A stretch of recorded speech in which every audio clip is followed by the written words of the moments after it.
Welcome to your Chips and Salsa show. This is Don Jorge El Alacran. Another Tuesday, another guest, and it's a fantastic guest. You're going to like the guest. But I want to mention a couple of things first. As you can see, the sign down there as Buteres, Daniel Buteres running for Congressional District 7 special election on the 23rd. He won the primary, and if you could send him kudos or volunteer for his campaign. Send that That's money. How you do it. And you can send him money. Those signs are expensive that he puts out there. They're big signs. We have a really good chance to take this seat. The other thing that I wanted to mention was, what was the other thing? Oh, MAGA or MAHA, Make America Healthy Again. Kennedy and Hexet went on they went to the DOD. They were exercising and they were doing push-ups, chin-ups, and they challenged people to do the same, getting healthy again. And it's a good thing. I think what Kennedy is doing is great. I think what Hexet is doing by promoting it is great. And our president was very smart and electing both of those officials. Today, I'm gonna send this over to my co-host Cheryl Rosado, who will introduce our sponsors and introduce our guests right after that. Yes. So, and I think it's great, all the MAHA stuff that's been going on lately. We've seen, I know we went down, I took my kids down to the Capitol a couple weeks ago. Mike Tyson was there when they were launching this whole, like with the Boys and Girls Club, this whole like initiative. And they had a message from Trump. We had a lot of our legislators and they were doing a push-up contest. It was really cool. Oh. They had Arizona Cardinal was there and he was doing push-ups with the kids. And that was pretty cool. Very inspiring especially you don't want the kids just sitting around all summer. So that was nice. I love seeing that. And then I just met Tito Ortiz at the Vital Choice Project. They had a big, my producer was there, Eric. They had a big thing. And so it's been really cool to see just this push towards let's get healthy, let's get better, and all these things. And I can't believe how Kennedy is so fit. I mean, he's in his age and he is muscles. I mean, I'm very impressed by him. I'm always impressed by muscles too, George. Oh, okay. But before we go on, I want to take a moment to thank all our wonderful sponsors. We appreciate their support so much. Because of them, we're able to bring shows like we have for you today with our friend Chris. So thank you to Canaloo Air, our air conditioning and plumbing friend, National Automotive Repair, a wonderful car mechanic, One Team, One Dream Foundation, AZ Injection Perfection for body contouring and lash extension. If that's your thing, maybe not. And also I wanted to take a minute to thank Go Red Cosmetics. We met them back at AmFest last year, and they were kind enough to give me the lipstick that I'm wearing right now, which is the Dark MAGA lipstick. Is that what I have on? Yes, Dark MAGA. And I see they have different colors now. So check them out. Thank you all of you guys for your support. And let's jump. Oh, one announcement first. The Teenage Republicans are going to be doing a toy drive to benefit New Life Pregnancy Center, which is the location is actually in South Phoenix, which is my LD. So that's nice. And they're going to be reaching out to the different LDs and here at MCRC about donating new unwrapped toys for this pregnancy center. So this is their first toy drive. They're really excited and that's coming up. But now let us talk to Chris Hamlet. Chris is one of the members at large for the Maricopa County Republican Party. And I have seen, even before that, before you were officially voted in, I saw you always standing up and saying something. You always had, something to say. It was a lot of times, Chris is a Christian. And so a lot of times it was focused on the Lord and a lot of Republicans, we are Christian. And so that's very always, well received, but still something that I felt admirable that you took a stand. And that's kind of why when we were like saying who could run for MAL, that's why you came to mind is because you took a stand and you always had God on the forefront of your mind. Absolutely. And I'm glad to know, because you have had some difficulties, which is why you're here today. Talk to us about lawfare. And I personally believe that your convictions and your relationship with the Lord are what have brought you through that. Absolutely. Without Jesus, I wouldn't be here. I wouldn't even be in the battle. I wouldn't even know what the battle was, to be honest with you. And where it started was when my daughter went to Mesa High School. We got there and we did a assessment plan with the teachers there. And she just got there, 9th grade, and she's 23 now. So she got there in 9th grade, and I had her read a syllabus to me one day. And when she read it to me, her reading was all chopped up. And this is my fault as a parent. A lot of parents, if you really stop and look at public schools, you will find out there's no teaching going on there. You really have to be involved. And that's the biggest problem, is parents not getting involved. And so I wasn't involved. Just like most parents, I was, sleeping at the wheel. And when she read it to me, I went, wait.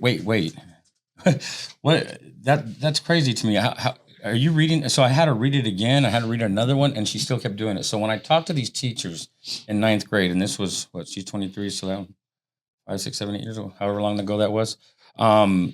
They said, "Don't worry, Mr. Hamlet. A lot of people that come from Taylor Junior High, which was our neighborhood junior high school, they come here with the 5th grade reading level." And that just shocked me. I just jumped back in the chair, and I'm like, wait. Why are you letting them come here? Why are they here if they can't? So sad. It is sad. And I knew Taylor was bad, but I had just started getting into it. And then COVID hit. And then my son has a desk in the hallway about 15 feet from me. Okay. So every day he came home, I started looking at his homework. And so it started with my daughter. I realized, hey, there's something wrong here. I started going to speak it out in school board meetings. Slowly but surely, I was going to every other one. Had no idea what I was doing. Had no idea that you can only sign up for public comment one time a month. And then, so I was just barely dipping my toes in it. But after 2020, sitting there on lockdown side by side and watching what he was doing, I just said, son, this is not an education here. You understand that, right? And he goes, yeah. He admitted it as a 7th grader, and I'm just like, okay. So the standard is 85% or better on all your assignments, period. And he's been doing that ever since. In fact, he's had straight A's. He's a senior now. He has straight A's all through 7th and 8th, got an award for that, has straight A's as 9th, 10th, and 11th, and is working on it in 12th. He's doing that. And just to show that the system is corrupt. It's so when I started giving him that 85 or better, then school came back in session. Then God tapped me on the shoulder and got me into the school board race. That's where it started. And I soon became one of the loudest voices in Mesa, standing up for our children, standing out against them. If you notice now, things are completely different. When it started, the camera would be on us, but because of myself and people like Ed Steele and Rachel Walden, we ran in 2022 for the 2 seats, and they turn the camera to the dais now, or they turn it to the audience. They won't put it on us anymore because they don't want any grandstanding, right? So they have changed everything to try to push myself and other parents out there out of this whole arena. And the problem is we don't have enough as it is. We need more parents involved as it is. Yeah. We need Christian fathers to step up and understand that God has called you to be the spiritual head of household. Mm-hmm. You must teach your children that the devil is after them. He's after their souls. And that is the biggest deal in the schools right now, is the LGBTQ and trans agenda. You want to teach them a lot. You don't want to teach them academics. We're in the bottom 5 or even less than that, bottom 3 in the country as far as it ranked as a state. As far as education goes, our numbers are consistently lower than they can't even meet simple goals in their academics. They say, hey, we're going to try to get, say, mathematics or English up to a certain percentage by the end of the year, a certain passing percentage. They can't even get the basics down. It's all infiltrated with social emotional learning, throwing counselors at it. They don't listen to the public. What they do though, is they get better at stopping public comment. And that's the whole point of this lawfare. They wanted to stop me. There was a lot that led up to the lawfare. You want me to talk about that? Mm-hmm. So because I'm one of the loudest voices and most effective, because if you recall, a couple years ago, there was a teacher that was consecrating our children to the devil. And my son went in the classroom and said, please don't do that to me, because it was like the week before Halloween. So the teacher was dressed as a devil and he had a pitchfork and he was saying, "Hail Satan" over all their heads. And when my son came, my spirit, God just lit me up on that one. He said, "You're going to do something about this one." Oh, yes, Lord, here we go. So because of that, I organized and I've never done it before. I organized a protest. Okay. So we went out there with a bunch of signs. There's people like Liz Harris, Maddie McDonald from ILD. A bunch of people came out, and we went out there and protested it. Happened to be during homecoming week when they were having their homecoming floats, and guess what the theme was? Halloween. So they just want to teach these kids these lies and these demonic things, and make it all about social emotional learning and critical race theory stuff. Even though they won't tell you that, they'll tell you, critical race theory is not here. It's embedded into the school. It's embedded into everything that they do. So they tell you that's not. So we had that protest. Okay, that happened to be that week, homecoming week, and I'm like, why couldn't there be another thing? Why does it have to be goblins, ghouls, ghosts, and all this nonsense? It's anything, and people just get so caught up in ancillary stuff, and they're not understanding. It's very simple. It's a spiritual battle. It's a war between good and evil. The devil wants to bridge or take you as far away from God as possible, and you need Jesus to bridge the gap.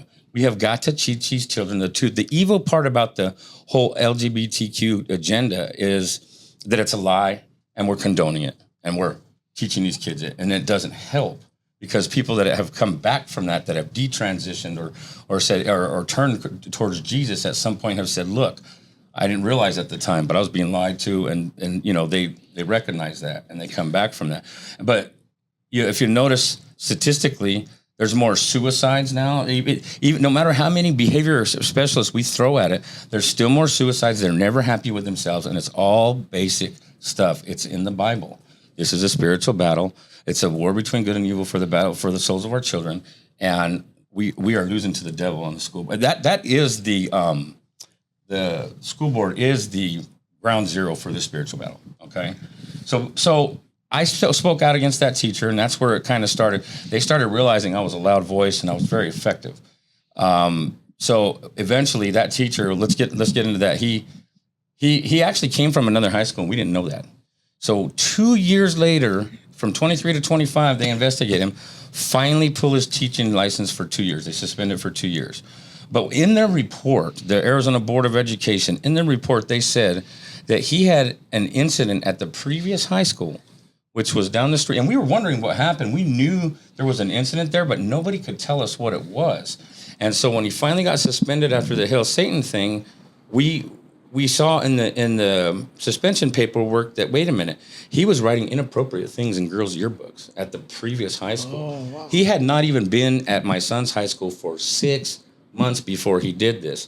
In hindsight, I look back on it, I was like, oh, okay, God, that's what you wanted me to do. We needed to root that guy out. He shouldn't be around children, period. But because of that, it caused such an uproar. And they have tried everything to get me out of there.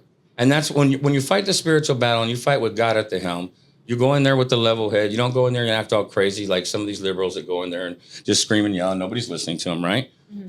So you go in there with the level head. You do it the way God does it, and you take away their ammunition. They have nothing to come against you with.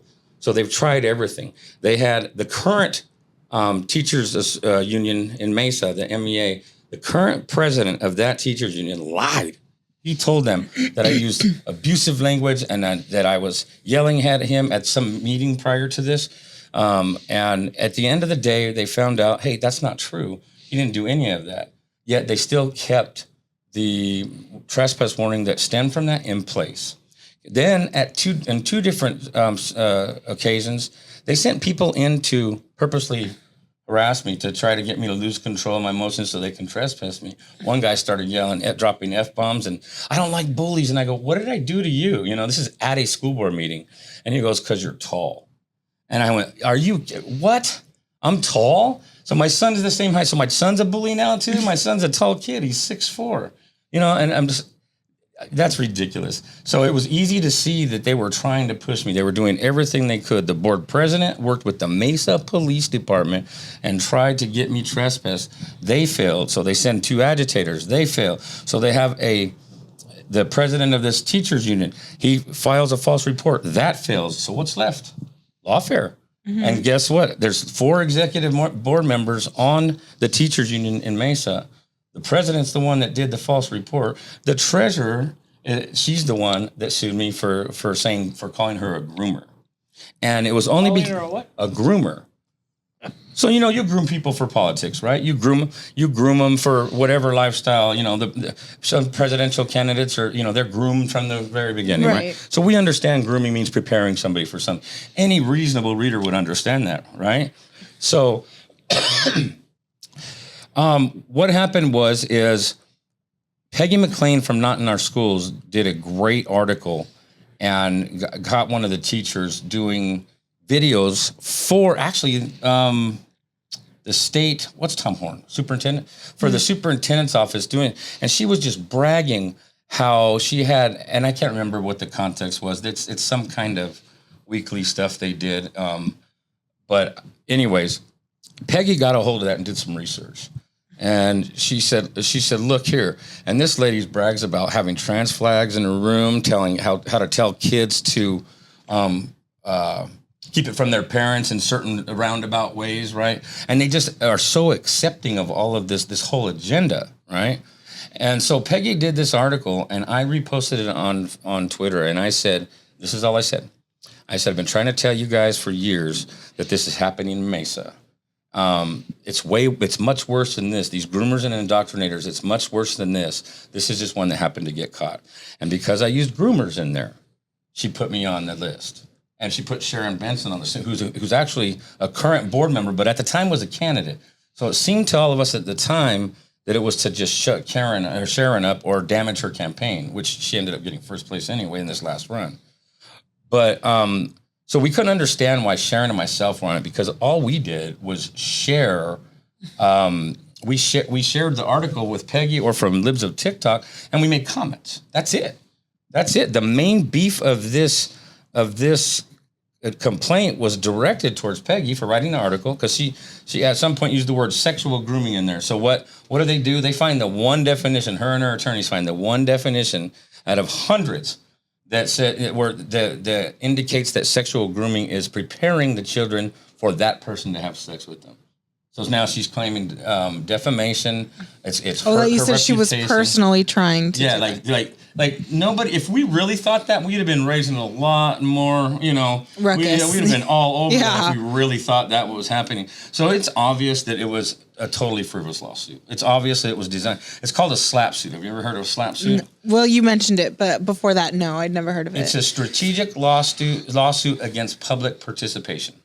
Okay, and Arizona has some great laws against that, but we still couldn't convince the judge to drop it from the very beginning, And it doesn't matter if it was a liberal judge, and most of these, I've dealt with a lot of judges here in Arizona. They are so corrupt.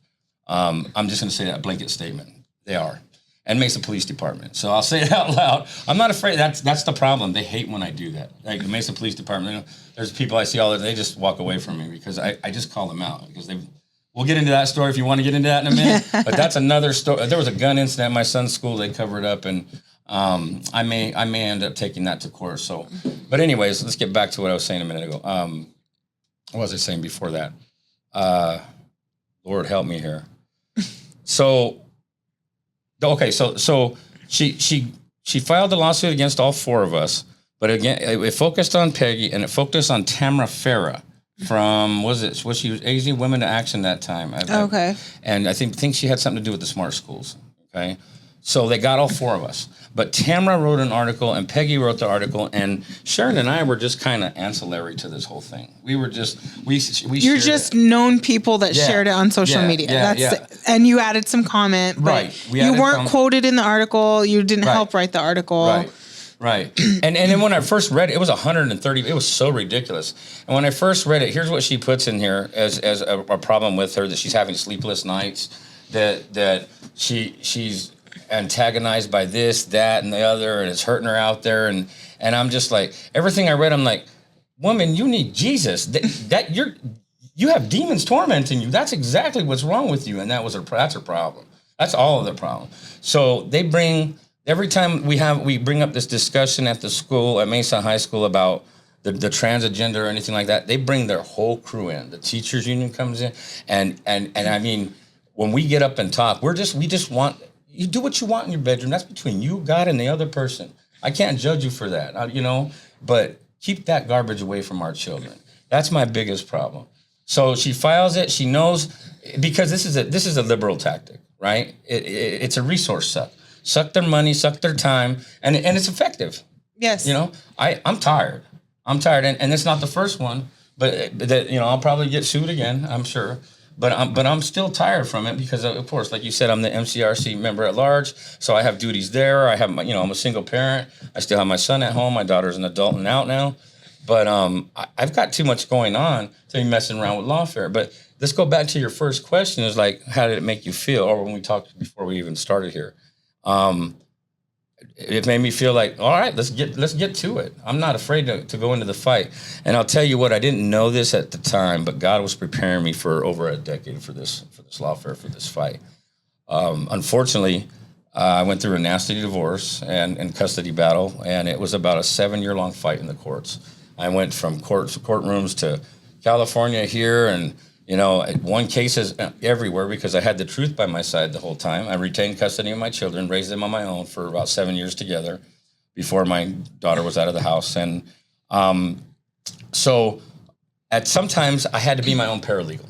Okay, I had to. My attorney at the time, he goes, Chris, COVID, I don't have anybody, so I had to be. So I understood what it was to get in court and to work as a team. And unfortunately, I just had to be in and out of courtrooms so much. I was like, I see what you were preparing me for. But, it's hindsight, because you don't know what God's doing with your life at the time, right? Mm-hmm. So I understood what I needed to do. I asked God to guide me to an attorney. Ended up with Brian Blem, and he did a phenomenal job. He's been a guest on the show, and he's awesome. A great guy. Yeah, he did a great job. Ended up with Brian Blem, and he would send me stuff. I look at it and give him my input on it. Hey, this, and this, because I'm used to it. I know how to do it. I know what you go to court with. You want to, how many copies to have per. You want to have your exhibits labeled. And I always have a 3-ring binder. I'm ready to rock. So if we had to go to trial, I would have sat next to Brian. We'd have opened up our binders and just got to work. Period. Mm-hmm. So I didn't feel any way about it other than, okay, let's get to it. But what drained me was actually having to fundraise for it, because it's already hard right now, but try to talk people out of their money for it. The good news is I rely on Jesus, and Jesus brought me everybody, right? So some people put 5, some people put 1,000, some people put 15. Didn't matter to me. The Lord handled it and brought everybody, my brothers and sisters, and we came through and we won.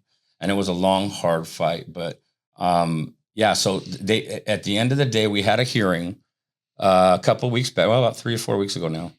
And as far as myself and Sharon Benson, because like I told you, I was so insignificant, the judge agreed and dismissed it for us, but the other 2 have to move forward. Okay. And Peggy McLean is one of them, and she does a phenomenal job from Not in Our Schools, and she's still fundraising. So please help Peggy if you can. I couldn't give you the Give, Send, Go because it's so hard to look up. It's weird. Have you shared it on your Twitter? What's your Twitter handle? It's Chris Hamlet AZ. Chris Hamlet AZ. Okay. So if you go there, you go on his Twitter page, you'll be able to find a link to her Give, Send, Go is what she's got. Yeah. And she needs fundraising for her legal fees for this. I mean, like I said before we started, we were talking to Chris, and I was telling him, lawfare is their newest and it's a very effective weapon they're using. And you see, they tried to take down President Trump with it. They're trying it everywhere. We've had in my LD, we had it a bit. I mean, it's been all over where people are just, they don't like you and they don't want you to be doing what you're doing, and you're not doing anything wrong. They just don't like it. So they're going to make your life as miserable as they can. And I have to commend you that you went through a lengthy legal thing and you didn't become fatigued in a way that swearing off like I can't do a legal thing. Right. Instead you see it as the opportunity that God gave you to learn about this instead of becoming anxiety over it. You know what I mean? They can't get them for a frivolous lawsuit, like, a penalty wise for you and the lady. Well, yeah, we did ask for attorney's fees and stuff like that, but and I even asked, hey, can you make sure the judge when you do our dismissal request or motion, it took me a minute to think of motion. Can you ask them to dismiss with prejudice? Because I'd like to see that word, Right, dismiss right. Yeah. those words in there. Dismiss with prejudice, knowing it's not coming back. So right now we're in an appeal window. I doubt they'll appeal it. It would be super stupid. Liberal attorneys are not. Oh, I got to tell you guys this, by the way. Silence Law Firm is who is representing her.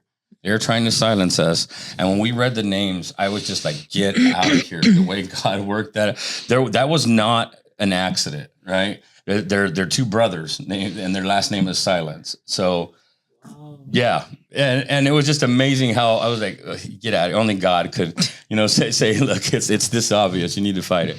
But I'm sorry, back to what was I answering for you? Oh, yeah. Yeah.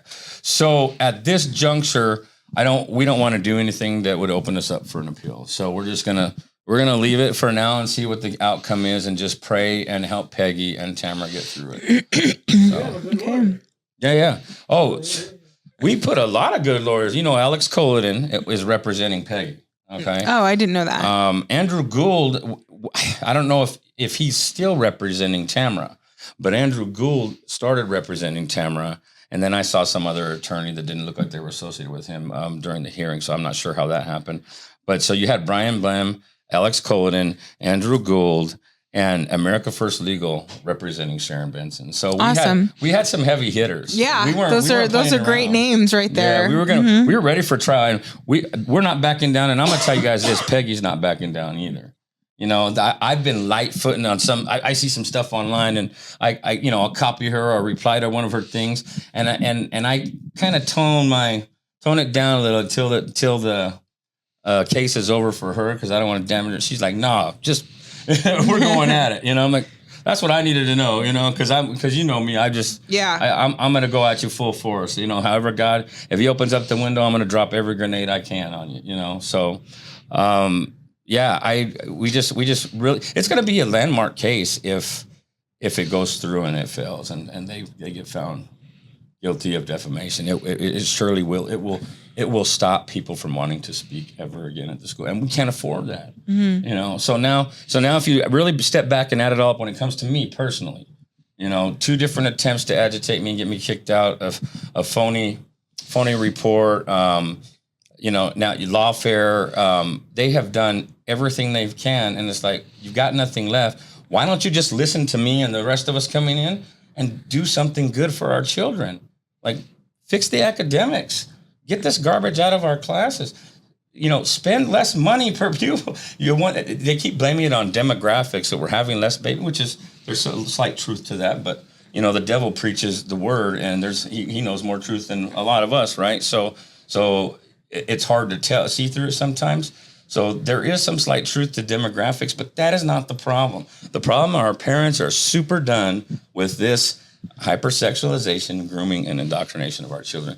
And it is happening in every school. If you think it's not happening in your district, I invite you guys to go to a school board meeting in your district and figure it out. You've been to some, have you not? I have been to some. I'm actually going to be running for school board this cycle. Oh, praise Very God. excited Amen. for Phoenix Union. All right. Mm-hmm. All right. So, yep. We need some strong people in there. Mm-hmm. It's a fight. Mm-hmm. You already know what you're getting into? Yep. Yes. And I went to a school board meeting a couple months ago.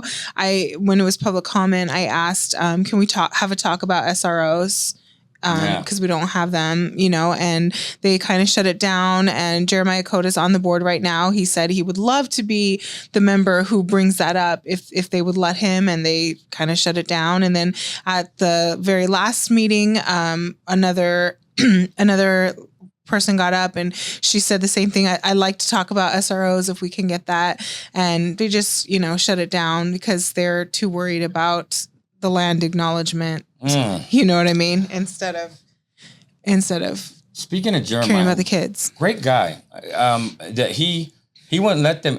I think it's just because he's American Indian that they wanted him to read that, and he's like, no, I'm going to read the Lord's Prayer. Yeah. Right. What he told me is like, I would like to like truly acknowledge the person, the creator, not just the slant acknowledgement. Amen. We should acknowledge. Amen. Right. Amen. So I'm really proud of him. I'm glad that he kept going and until they made him stop. You know, the parliamentarian interrupted him and she is not the presider of the meeting. So he just kept on going, you know?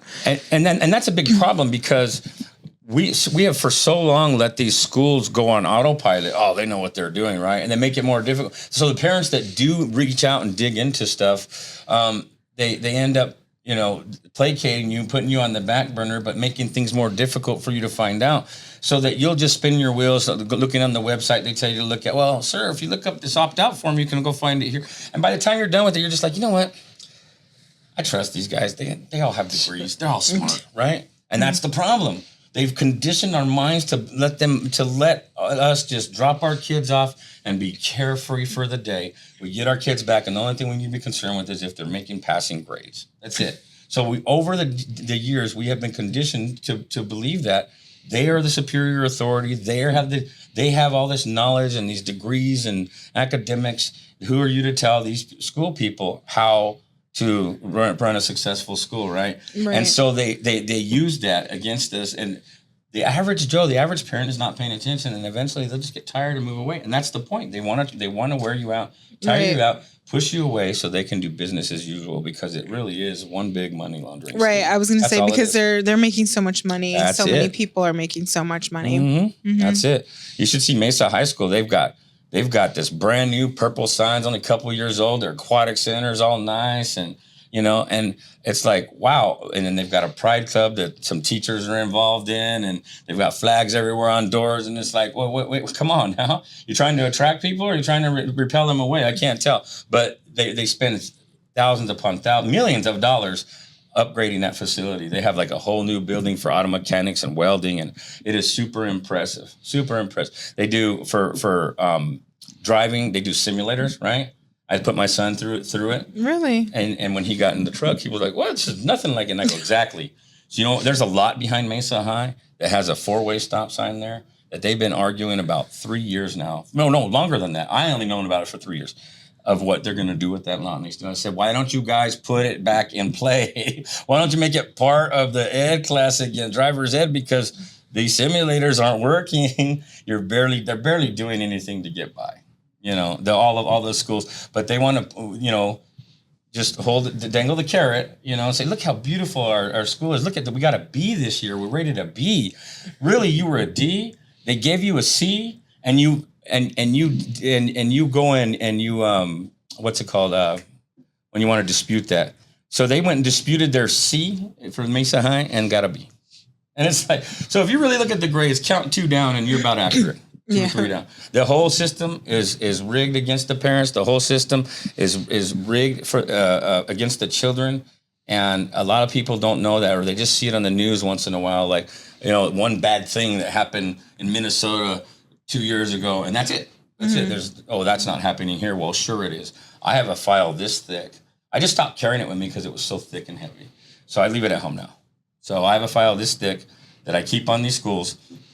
And I leave that at home, but I also have a school file in my email account, and it's like a mile long of proof, evidence, what they got going on in the school. In fact, I've exposed a couple of books in their libraries recently, and there's still more. There's pornographic books in their library.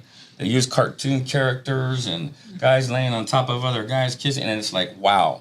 Like this is stuff, as a Christian man, I'm not going to say these words out loud, because I used to cuss like a drunken paratrooper, because I was for a long time. And my mouth was one of the first things I cleaned up in my walk with Christ. And so I could not sit there and read this out loud, knowing the effect it would have and how powerful it would be at a board meeting. I just couldn't be one of those parents. Let somebody else read it for me, because I've already been down that road. But I would not disagree with them reading it, because what happens if they're reading it, they're exposing, the board would stop them immediately. just like you've seen time and time again Yeah. in news and clips and on social media, they would stop them immediately because they'd be like, "Hey, sorry, you can't That's read that inappropriate." here." But Yeah. thank you. So why is it available for our children, right? So it is much nastier than people can even imagine. They're going to go to these computers and all AI stuff. The kids are getting dumber and dumber and dumber and dumber, and it's all part of the plan. And people always, well, what's the ulterior motive? Listen, just make it this simple. Just understand this. It's a battle for their souls. You've got to equip them properly by showing them what God can do and get them away from all the stuff that the demons are saying in their ears. That's the bottom line. It's a spiritual battle. Get to know Ephesians 6:10 through 18 and start teaching your kids properly and get involved. So you never went to homeschooling for your son? No, I needed him in there because you know how valuable that was, because he stayed in there and I actually got to watch it unfold and then got to teach him, this is wrong. Oh yeah, come on. And so he now spots this wokeness from a mile away. He'll email me, right? Hey, Dad, I'm in this class right here. You got us, So it actually was valuable. So he's your inside source. He's my inside source, but it was valuable to teach him and give him the tools so that he can see for himself instead of just hearing me. Just because kids, when they hear their dad, he's just lecturing me. I don't want to hear. Does he go to school board meetings with you? Oh yeah. That's awesome. Is there any backlash to your son from other students or teachers? They were. The only time that happened is when we exposed the Hill Satan teacher, because a lot of people liked him. And that was the biggest problem. And that's what God showed me why he needed to be removed, because he was very likable to the kids. He was down on their level, but he also had a mouth and he talked on that level, right? A young mouth of foul language, and just let them talk that way, and and had an appropriate conversation with them. So that's the only time some got mad at him, or they would see him because he wears Jesus shirts to school all the time, and then he'll turn around. Some people will say rude things to him because they know who I am. They hate me. So their kids will say rude things to him, but that's very rare. Most of the kids actually say, "I'm glad you did that," or stand up with them. Oh, that's good. Yeah. That's awesome.